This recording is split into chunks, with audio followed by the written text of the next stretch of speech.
Hey, what's up, guys? You are watching, listening to Grind Lifestyle. Today's guest is outstanding. We're going to get into who he is, but we got Scott Bartlett, we have Nick Martin, JP Pierce, and Jesse Dugas. And my name's Brian Hopkins, and today's guest is Lukas Rossi. And we go deep, man. We go way back. You won Rockstar Supernova back in the day, and you have put out your last album. I remember the hair standing up my arms, dude. I downloaded this album coming out. I want to say it was coming out of COVID, and I was just blown away by the array of how you did this record. You know what you did, and how it just kind of like it just seemed like something that was just coming out of you, like production wise. There was nothing that you followed, no rules.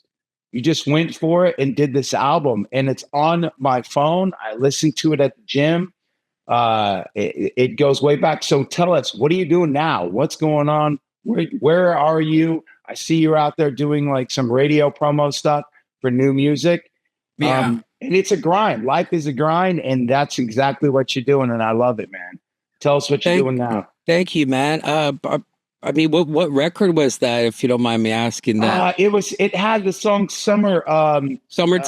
Yes, Summertime. Oh, wow. Yeah, that's crazy cool, man. Because that was just like, I was kind of just like bummed out about rock. You know, I've self-produced and I mean, I record every instrument myself, and I have for like 12, 13 records now. And, you know, you have to like put yourself in a position of, multi instrumentalist and producer, engineer, which is a fucking like gives me like acid reflux just thinking about it. You know what I mean? Like that's a fucking lot to do. Yes. By yourself. So that record, that's so cool you said that, because that was me trying, like going back to my roots before like rock music, which is weird because I used to be like super into hip hop and like, dance stuff and like theatrical performance, all that stuff. And that was just for me, like, fuck, I just want to have fun. I was, my ex is like just not good. You know what I mean? Not a good person, bro. And she kind of like tried to, turn me into something I'm not.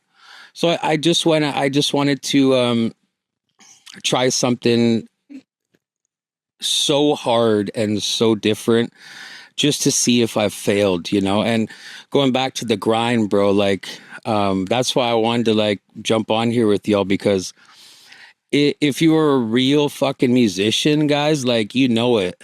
Yeah. The grind does not stop. It doesn't. Like I can't even go to fucking bed at night because like I'm thinking of songs and melodies. Like I was just sitting with my wife the other night, and we were watching TV. We're both facing, the television. And I guess she looked from her peripheral and saw me like mouthing. I was like, shit. And she goes, "What song are you writing in your head?" I go, like, watching a television show and you're fucking writing a song. Dude, that's weird. So that's the grind for me. I appreciate that you dig that record, because it was the first time I even tried rapping too, man. So I think I loved it, man. I love the direction. I love that. You, dude. You just it felt like the piece as a whole. It like I said, it took me on this little journey, and I only know you as Lukas the rock star, and so put a guitar in your hand, and you were the guy that you weren't trying to nail every note. No. You were trying to put on a show. And not trying, it just happened. And that's what I loved about you. It just wasn't, if you told you had to, don't do that, you were like, don't do what? I can't not do.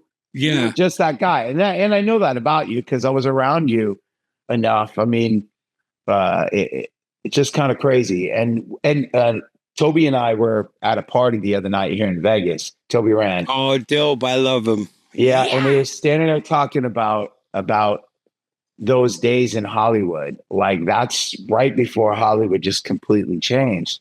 And we were talking about those days, and your name came up and that show. And it was just like, wow, we were reminiscing. And then our buddy Bryce Soderbergh walks up on us and he goes, "What are you guys smiling about?" And we're like, Hollywood back in the day. How we didn't die. Yeah, exactly. Exactly. Right. And but it was cool because when I saw that you put that out, I downloaded it right away. And now I feel like I'm dominating. But you have other guys on here that you guys have questions. Like Scott's out on tour right now. Scott Bartlett from Saving Abel, and he's out there with Brandon Jordan right now. JP Pierce on here. These guys won't say who they are, but you got Nick and JP from Dadcast, and these guys were the guys I was chasing with my podcast. 1 million followers. And then you fucking crushed us. No, I did not. You guys killed it. That's what happens when you're famous, man. You go and you do an episode with the fish tank. It's much guys, easier. and you go viral. Oh man, it was super cool. And then Jesse Dugas on here is the brains behind making us all look arguable. Good. Yeah. Hey. So I debate with myself every fucking day about that. So we're all good. So what is it? I saw you out doing radio because I follow you on social media, and I saw you doing radio. What are you out doing right now? What can our listeners and followers? What do they got to know about you right now? What's going on? I'm actually about to drop. It sounds crazy, a triple record. I guess, because I have that much stuff, dude. Like I was telling you earlier, I can't fucking go to sleep. Like, I just can't sometimes. Like, your phone where you have the voice, the little fucking wave thing, the app. That thing has fucking like 80 gigs. So I told my wife, I go, if I fucking die, do me a favor, look through that shit and see if there's anything popping. Just sell it. At least you'll be good for like fucking future children and generations. Fucking no, that is awesome. It just can't stop. It's a fucking God. Thank you, God, for this. And I'm not complaining at all. I think if it wasn't for that constant relationship and madness, that I would be dead by now. Wow. What kind of music is this triple record? It kind of varies, man. It's a lot. There's a bunch of tracks that are, not like rock bands playing per se, but I don't know. There's a bit of like shit. There's stuff I've done with Ben Moody from Evanescence, and I worked with him. He's a great guy. He's from Little Rock. I live in Memphis. Oh, right on, yeah. And members of Chevelle and the list goes on and on. I've been so blessed to meet people in music that I've learned like more than I thought. I used to think I was the most badass motherfucker, and then God went, "No, you're not." You shut up, But yeah, so it's just been like this storybook. Goddamn, snapshots of my life that I was so fortunate to like record and capture these moments, but it's everything except like fucking polka and jazz. Sure. Fuck that shit. So kind of like an eclectic. Polka. So yeah, kind of like, I mean, like a, like I guess you could, I guess you could say, I'll rap on some tracks and that, which all like the people that like what I do rock wise, they're like, yeah, I just, I don't know. I'm like, fuck, dude. Well, what the fuck? Like, what if Eminem, like, somebody told him, like, no, bro, you ain't, just stick to your guns, stick to your rock and roll. Fuck you. You know what I mean? I think they would never happen. I think they did when he came out with Mockingbird. There for a minute, they were fucking hammering. See, and now he broke out and started to sing on his tracks. And it's funny because when I first heard that, I went, oh man, this is just gonna try and do everything, and that was my prejudice towards a rapper. So it's like kind of reciprocal what I'm saying. And he holds it down. Like he does octaves, high octaves, like he's not doing vibrato and shit, but he holds it down. And it's crazy. He kind of created like another subgenre of what he was doing, you know? I'll tell you what's really funny about yourself, what you're Peter. saying is that we right now are doing a collab, Saving Abel with Overtime. Overtime is a hip hop artist, and he came into my studio where I am right now, presently with Saving Abel, and he came in and he heard the track and he was like, I don't know what this is, but I want to sing on it. And then my singer was like, yeah, and I want to rap on it. And I was like, what is happening here? And then we started listening to it, and I was like, I mean, conventional rock is out the window on this. I feel like we channeled Slayer, the Foo Fighters, and Linkin Park at the same time. And I don't know what to make of it because I've had 3 different people come in and listen to it and go, I don't know what this is, but it's badass. Stay with it. So, wow. you know, do you guys remember remember the era where fucking country music dudes started to rap? I was like, oh, hell no. Come on, give me a fucking break. And then all of a sudden it's like the Queen of England. It's just like the top tits. You know what I mean? Like, who knows, man? If you do well, you fucking do it well. And and what was the one that hit hard? Tim McGraw and Nelly, right? That was that one was cool. That was like one of the first, kind of one of the first ones too. That was I just the other day I was on my bike and listening to Nelly and Florida Georgia Line and a little bit. And well, I mean like country singers that rap as well, not like don't like have like a guest fucking you know urban rap or whatever. Like I remember hearing like like Dwight something, I don't know, a super country dude, and he's rapping. I went, ooh. I think it was Jason Aldean. Jason Aldean was maybe, bro. Yeah. I was surprised. I was like that, at least like everyone is kind of sharing their cultures, even in the weirdest fucking ways. It's so cool, man. Like you could drop the ball once in a while, but I like the way that music is progressing. Maybe not so much awards given, but we're doing well, boys. No, exactly. Exactly. JP, you got a look on your face. Like, what's the look? No.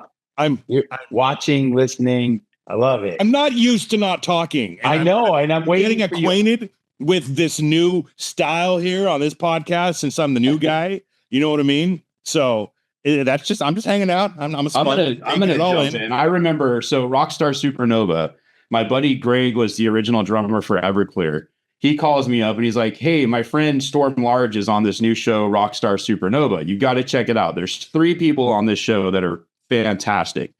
And he goes, Ryan Starr, Toby Rand, and Storm. Lukas Rossi. And then obviously Storm was one of them. I'm like, holy shit. So I started watching. I'm like, God damn, this is fucking great.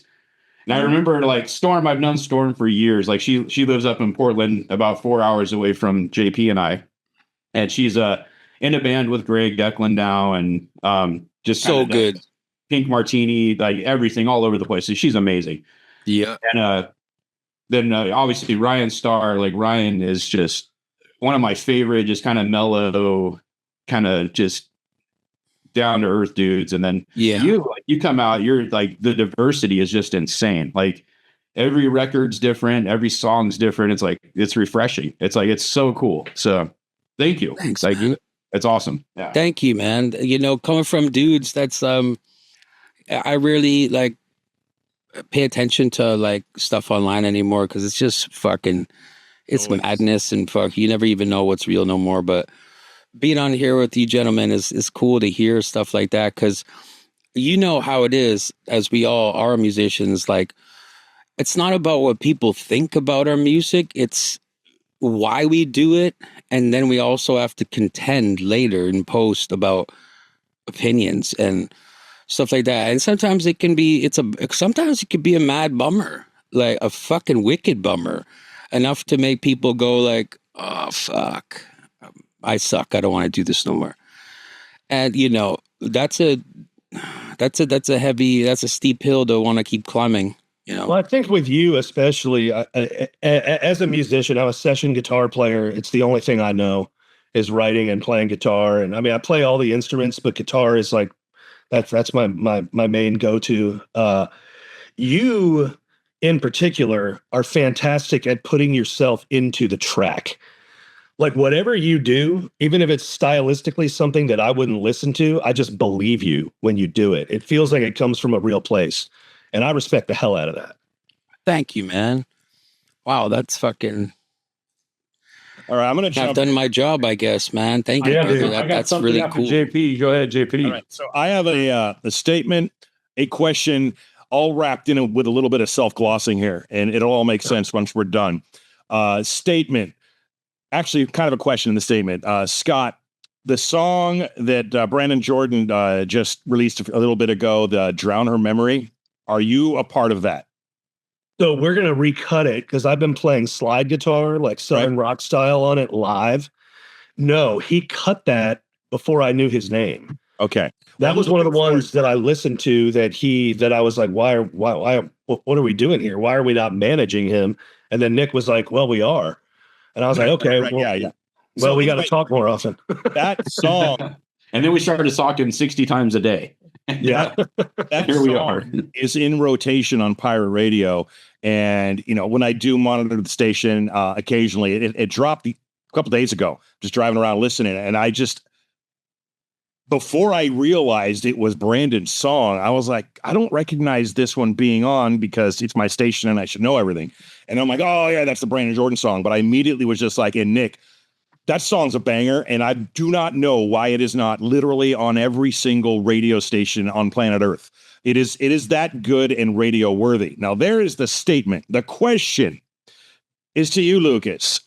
On this part of this triple album, is there any song in particular that stands out to you that you would like to have radio play on a legitimate radio station, you know, here in the world? Because self-gloss time. I run, own, and manage a radio station. Then I'm all about promoting friends and good music and artists that maybe normally would not get airplay on your typical terrestrial radio station. And that's where I come in. So, I mean, just think about that. Obviously, we'll talk off air. If there is anything, I am happy to put you in rotation before I even hear any of the songs. That's how confident I am. Brian, I hear you pop up all the time. I know you told me to take it off because it's an old cut, but I haven't yet because I haven't got a new cut. Wink, wink, nudge, nudge. But yeah, man. So I got all these guys playing, dude, and it's really cool. It's called Pirate Radio, and I'm pretty passionate about it. That's my wheelhouse. I'm no musician, but I get to play the part of helping out the musicians. So. Well, without wonderful people like you, bro, we wouldn't have a fighting chance. That's a fact. I mean, yeah, it's symbiotic, man. But yes, yes, for sure. And we all need a team, dude. Like, we do. That's why we are playing in bands. We can't fucking, put a guitar one hand, a bass on the left, and drums on your right foot. You know what I mean? It sucks that way, dude. It sucks that way.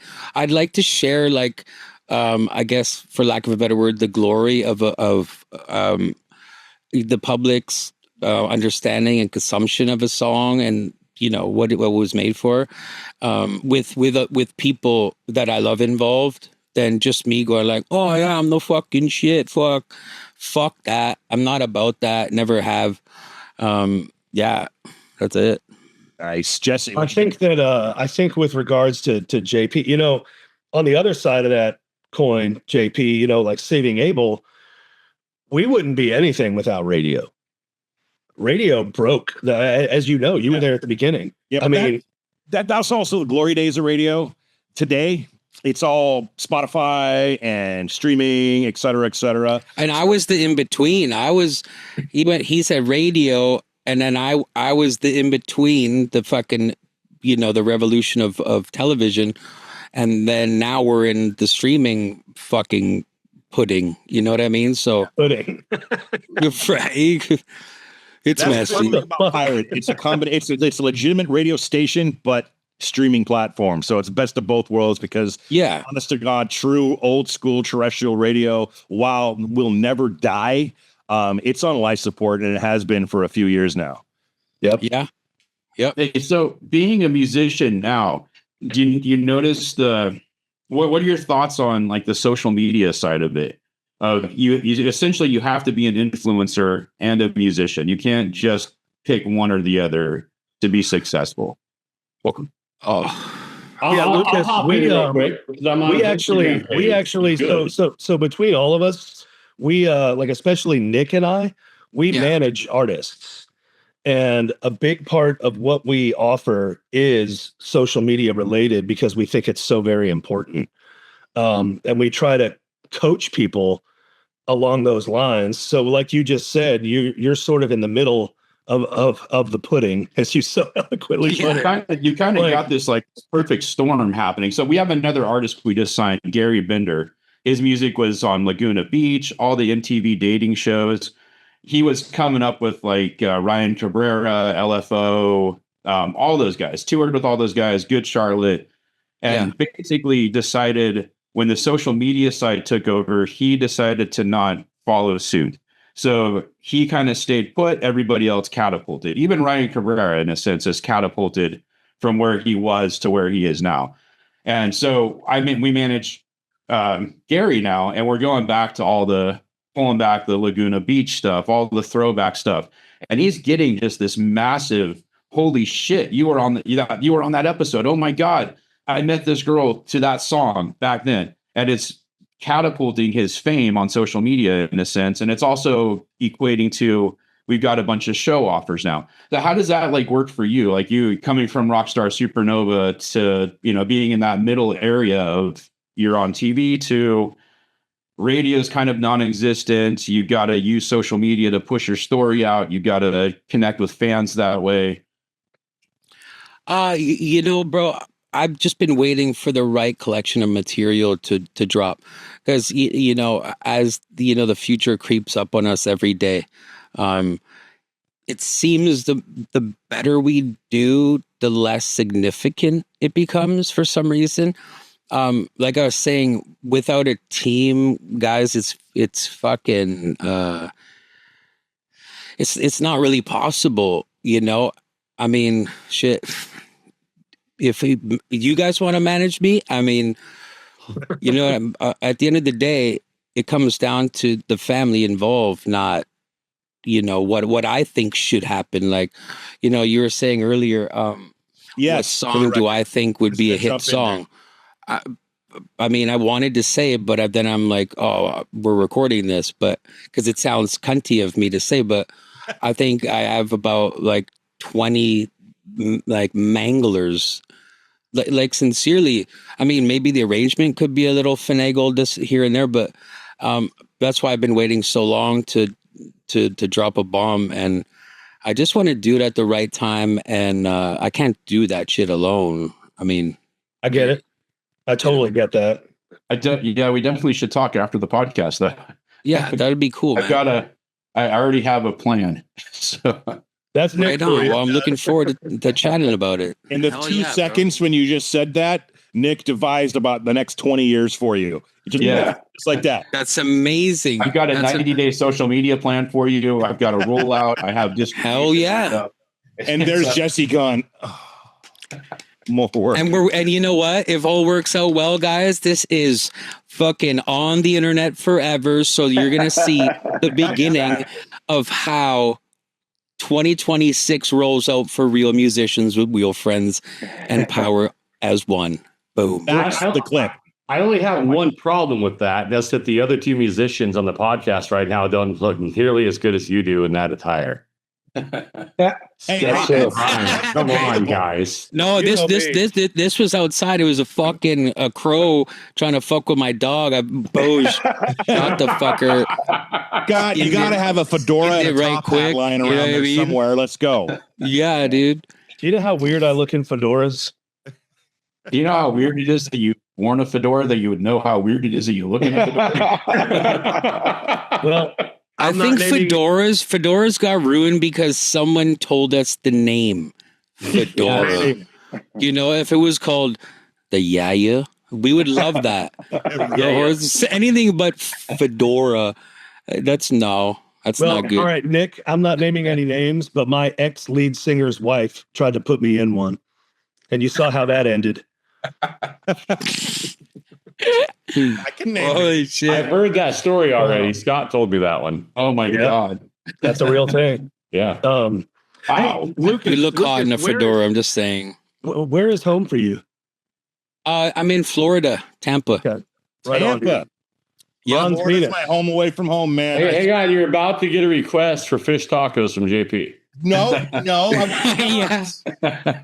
I was going to mention fish tacos, not ask for fish tacos. I spend about a week every year down in Hollywood, Fort Lauderdale, Dania Beach area. All right.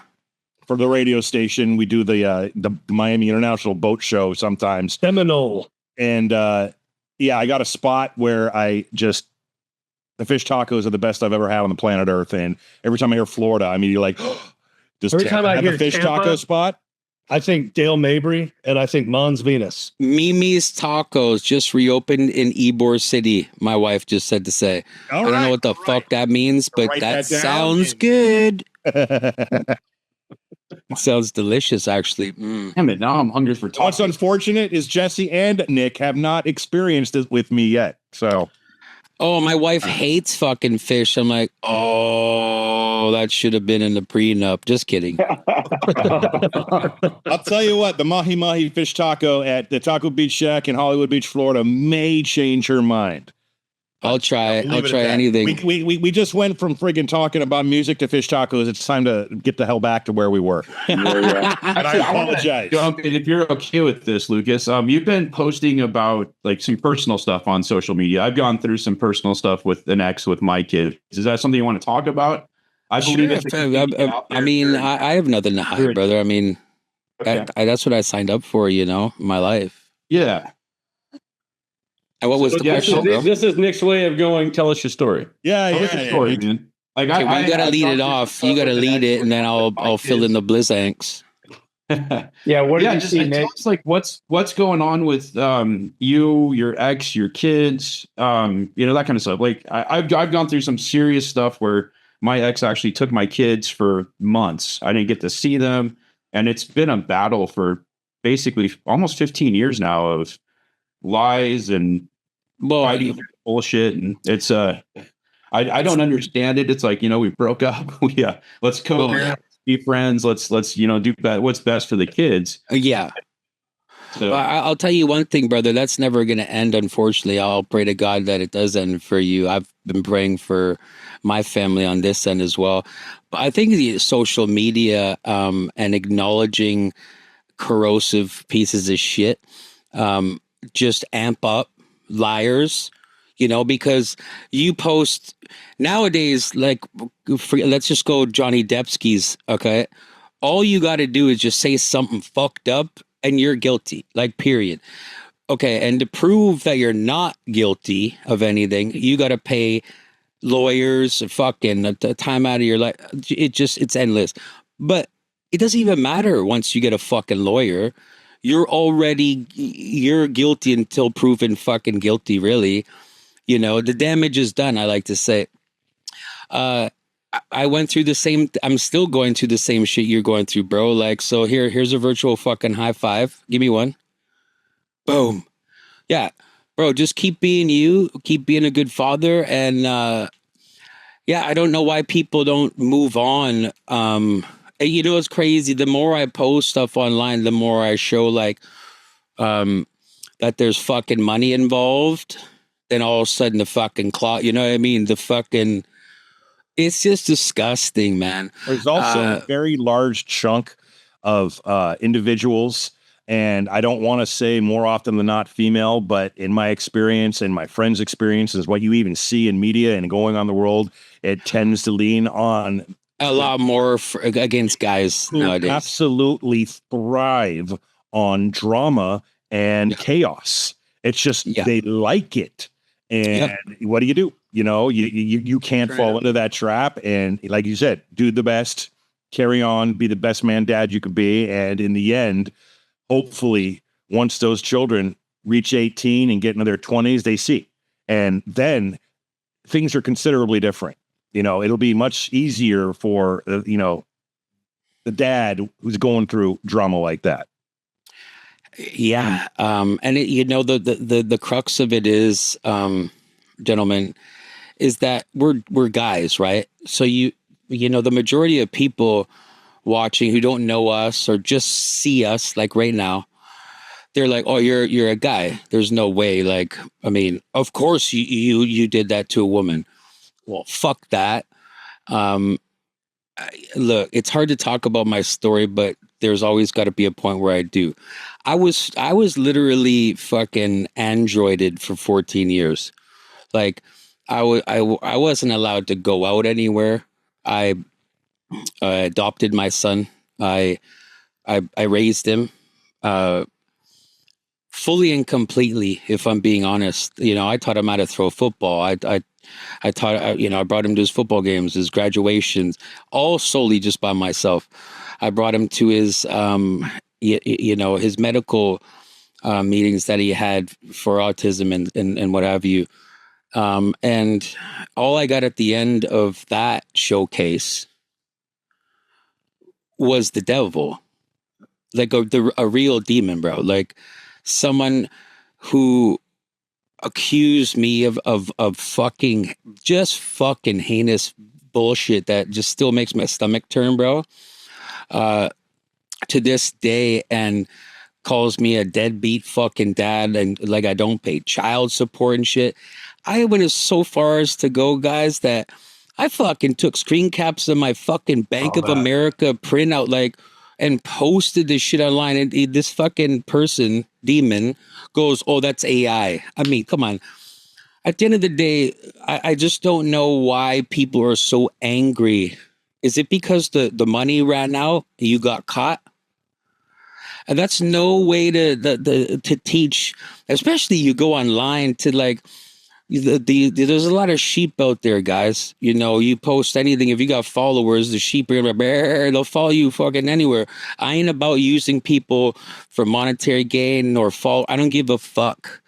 But these fucking demons, they will jump into bed. They'll jump right into the sandbox and play and lie, because they're fucking crazy. They're crazy. And every day I go, how can someone go to sleep and not be burdened by conscience and God going, oh, I fucking fucked that guy up, and now I'm going to go fuck with him and his new wife? Nah. Man, that's where, you know, as a believer in Jesus, bro, like, that's where I just go, man, why can't you just strike that bitch down with a lightning bolt? Like, this is fucked up. Like, look, my poor kid, we adopted him, and now now she's putting more. It's almost like setting him back to where we rescued him from. You know what I mean? Like, we adopted for a better life, not to fucking turn it around and make a fucking like a sub shittier life. Yeah, you're regressing instead of progressing. Yeah, and you know, it's because of the fucking the funding that the state gives for adopted children, which I didn't even know until the divorce, right? So a lot of magical tricks and deceit. I just think, you know, at the end of the day, if you could put money in the foreground as opposed to your child that you adopted, gotta go, bitch. Is there still a relationship with your son? You know, it's hard to talk about. There always will be for me. You don't have to talk about it, man. I get it. No, it's just really, it really burns it chaps my ass. And that's why I'm going to say this right now. I love you, son. I've always been here, and he knows that. I just think that it's the water's been tainted. Right. He's been force fed the Kool-Aid. He's 15 now. Okay, you got 5 years, man. He'll be back. He's got to push through. Say the same thing. He'll circle back. Yeah, I hope so. He will. Yeah, it's. But how dare that person do that to anybody? Anybody, man. Unfortunately, that is some next level fucking demon shit. And it's an all too common story. I know, and it's you know, sad part. social media nowadays. It's like cool. These fucking you know, women. Not all of them, but fucking 80% of them on TikTok. It's all about saying dudes are simps. That were like, we don't need a man. It's like, and then I hate seeing the reciprocated stories by guys who have to prove that we need each other actually, and it's just like it's kind of as lame as me having to post my Bank of America child support payments because then all of a sudden you have to follow a demon to prove that you're not a demon. That's a road I don't want to travel down with a demon. You know, it's fucking unfair. Um, you know, I think the world's going to work itself out, but yeah, I'm always going to be here for my son. But I just feel very bad that he's involved in that, you know. Sorry, bro. Yeah, it's a tough one. Like for me, I've got my ex that I have this issue with. My kids have gotten older now. My youngest with her is 17, 18. And he you know, for now they're starting to come around finally. My oldest son with her is 22. And he's finally, we have a good relationship and he sees what happened. So it does, like JP's right, it does turn around. My daughter, though, who is 20, is getting married. And basically it's, you know, I'm the enemy. I'm the bad guy. I did all these. How old is she? She's 20 right now. Oh, you say he? She is 20. She's 20. Yeah. So, and you know, for the last, we had a great relationship up until about 3 years ago, and then it just went south. Like her mom stepped back in and fed her a bunch of lies and bullshit. And now it's just what happened, if you don't mind me asking? Like, what was the? Their mom and I never really loved each other. She got pregnant, and her mother was like, "You have to get married, or you can't bring the kids around. You can't be around us." So. Shotgun marriage. We got married. We didn't like each other. We were never really friends. We just hooked up one night. She got pregnant. We ended up staying married for 9 years. Ended up having 3 kids total, and it was just awful. It was just one thing after another of lies. And you know, she went as far as telling people she worked at a bank, and she told people I came into the bank and beat her and threw smoothies over the Hotel Row. And well, did she get your ass in jail? Did you end up in jail for a bit? No, no. I did. I did. I never had a parking ticket in my life. Yeah. I mean, well, I guess I can say I did end up in jail one night. I got really, really drunk. I had my sister drop me off at her house, and I passed out in her driveway and got arrested for drunk driving, even though the keys were in my pocket. I was in the passenger seat. Oh, well, at least, you know, that's kind of the law. You know, yeah. I made a stupid decision. But I got right now is losing it. I went to jail for 11 hours because there was a warrant put out for my arrest. My ex changed my number in iCloud, so when the cops called and I didn't answer, they had to write, because she went to a magistrate and said I fucking like grabbed her arm and hit her arm on a table. I mean, it's so fucking disgusting, bro, because I'm terrified of this. I'm terrified of this girl. Like, I would have died that night if I did something like that. Forget about it. You'd be like, tonight on CNN, Lukas Rossi died of multiple stab wounds. Like, that would have been the case. But so I hear a knock at my door, and I look out the top of my studio. I'm above the garage, and I look, and it's cops. And dude, I was gonna be a cop, like, swear on my life. So I run down. I'm like, oh man, I gotta help. Like, is there some robber in the neighborhood? Whatever. I open the door. I go, everything all right, officers? They're like, are you Lukas Rossi? You go, yeah.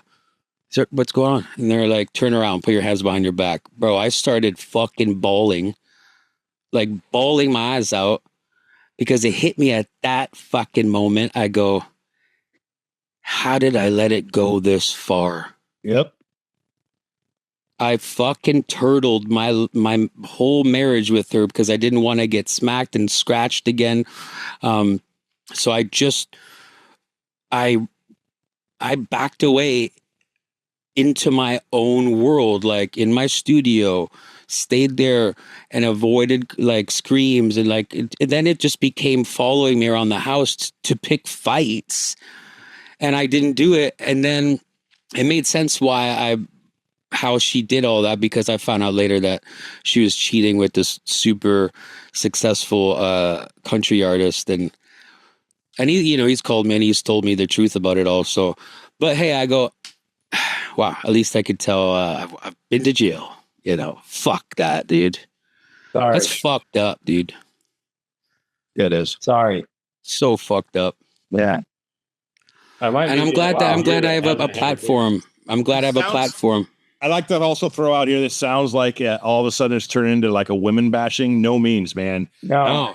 There's no. Men and women deserve to be bashed if you fucking lie and you're a demon. You're a terrible person. Absolutely. Yeah. Go get some Jesus up in that, bro. I love you, and we're not talking about you. I am thankful to have a good woman in my life. So does Nick now. So does Jesse. And dude, Scott. Brian, I don't know what the hell is going on with you lately. So we haven't talked in like 6 months. So I can't speak on that. But yeah. Me and my cat, bro. And music. Perfect. Me and my ex are a completely different podcast. So let's not even. But you see also, gentlemen, like, do you see how everyone just had to preface defend ourselves, right? Yeah, and that's not necessarily fair as well. Okay, you didn't. No one said anything poor against women. Women are women. Just like every single one God made different. But when you're online and you all have like a fucking fuck your dude fucking chat, like that's too far, man. That's toxic, man. Yeah, you're just promoting hate, and you know what? That's not good. That's not good. I'm not about that life. No, I don't think anybody is, brother. I really don't. But sometimes it's almost like you have to go through it just to realize you're not about that life. Oh, yeah. I had to go to a fucking wife beater class for a year and pay once a week for 12 months.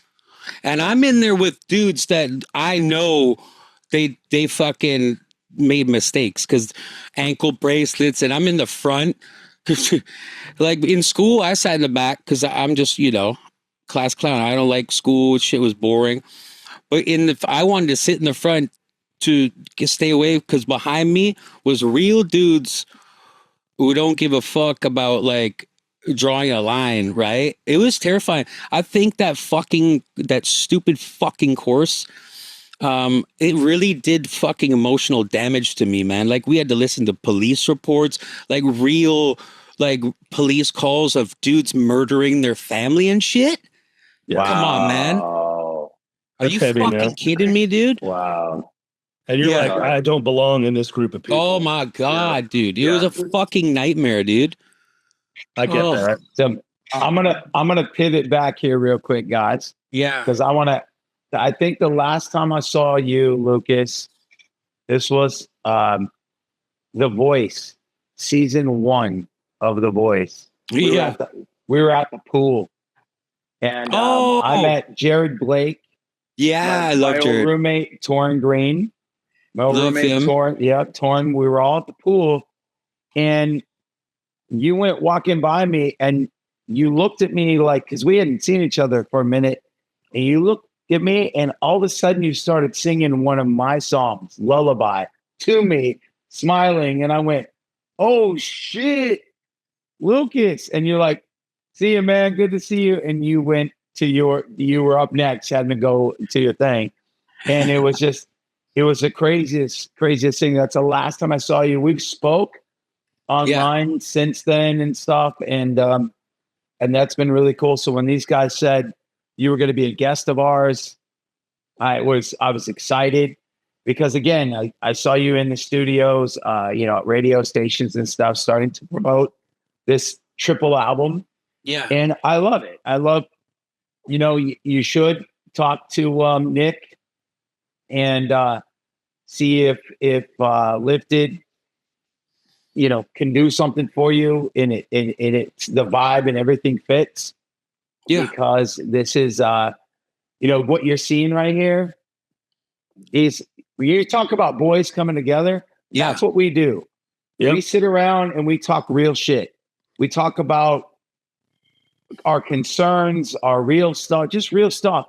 And nobody sugarcoats anything. We all just talk about what we're going through, and not online. Not normally. It's not like this. We have a guest. We have a guest on, and it's about the guest.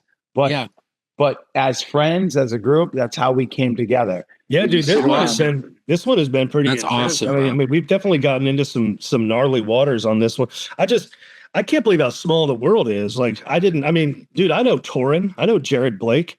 Hell, I met Lukas Rossi 15 years ago. It's like, it's wild, man. It's so crazy. Yeah. Yep. I never saw the show, Rockstar Supernova. I went to the rap party. Oh my God. Torn and I went to the rap party at Dragonfly, and you had Dave Navarro there. Why am I blanking? He's one of the greatest singers. Oh my God, Toby's texting me right now. Yeah.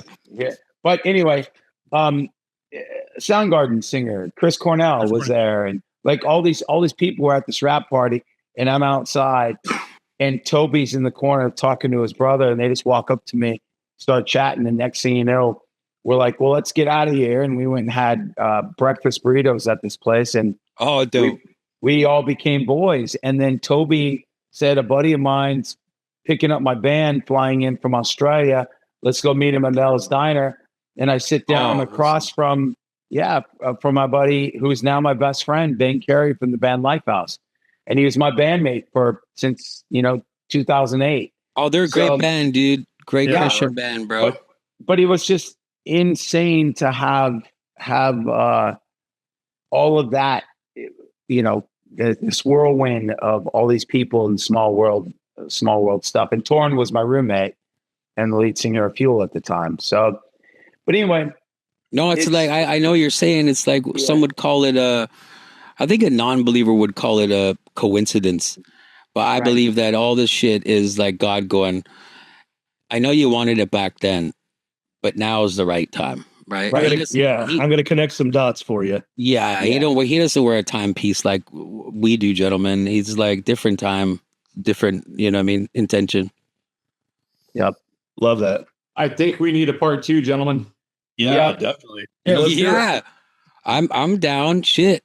I think we're fam now, boys. So hell yeah, dude. Yeah, dude. 100%. I'm going to have to text you, Lucas, to see if your number is the same from 15 years ago. No, it's different. I mean, I just give it to you right now, man. Yeah, you said you're Tampa. Are you the East? Wait till we're not recording. Yeah, before I don't. Jesse, are you about ready to, guys? Are you about ready to end this thing, Jesse? I am, yes, sir. All right, I have one question for Lucas before we go. It's a derivative from the old podcast, but I've changed it up a bit. Lucas, if you can give one piece of advice to any upcoming musician looking to be successful, not necessarily make it big, but one piece of advice that you can give to that musician out there who is just looking to make an impact, what are you going to tell him or her? Learn how to record music and learn to never lie about it and drink beer. Hey guys, bad shit right there. I am proud to call these. I mean, that was a better answer than Noel Gallagher is like, fuck hookers, do cocaine, take your vitamins, and everything will be all right. There is a clip. Right? That's it. I am Jesse Dugas. Those guys are my best friends. We got Nick Martin. We got JP Pierce. We got Scott Bartlett. We got Brian Hopkins. And our guest today, welcome to the club, brother, Lukas Rossi. We are Grind Lifestyle. We're out. Peace. Peace. Woo!